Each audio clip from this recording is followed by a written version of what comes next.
Today I'll be reading a portion of Galatians chapter 2. The backdrop to this particular passage is that it was written by the Apostle Paul, who was quite dramatically converted, but prior to, he participated in the actual killing of Christians, he thought, in the name of God. He was called by God to minister that same gospel that he was against to those non-Hebraic peoples, the Gentiles. In part of chapter 2, we see Peter again, who is also called Cephas. We see him shrinking back from his opportunity to confirm that Paul's gospel to the Gentiles is what God's design was. So in this setting, Paul has to rebuke him publicly for what appears to be an act of prejudice on his part. Verses 6 through 21.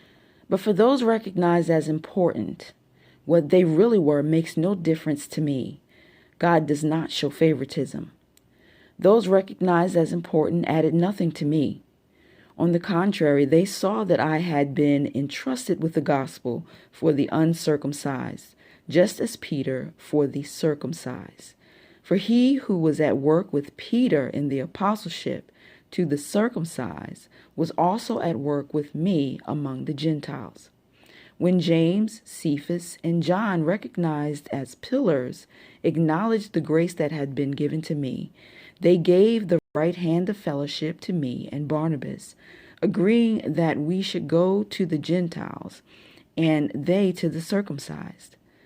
They asked only that we would remember the poor, which I made every effort to do. But when Peter came to Antioch, I opposed him to his face because he stood condemned.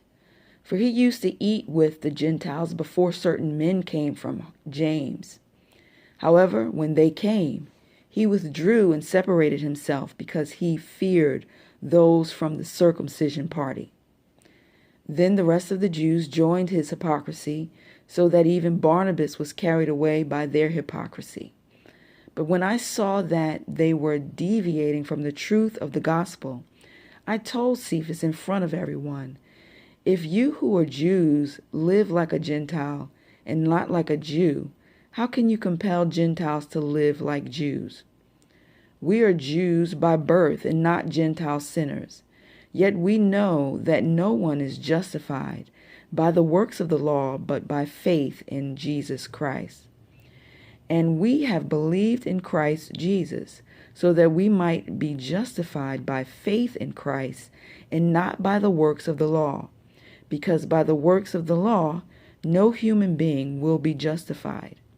But if, while seeking to be justified by Christ, we ourselves are also found to be sinners, is Christ then a promoter of sin?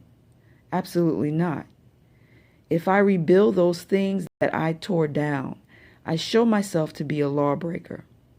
For through the law I have died to the law, that I might live to God. I have been crucified with Christ, and I no longer live, but Christ lives in me. The life I now live in the flesh, I live by faith in the Son of God who loved me and gave himself for me. I do not set aside the grace of God. For if righteousness comes through the law, then Christ died for nothing.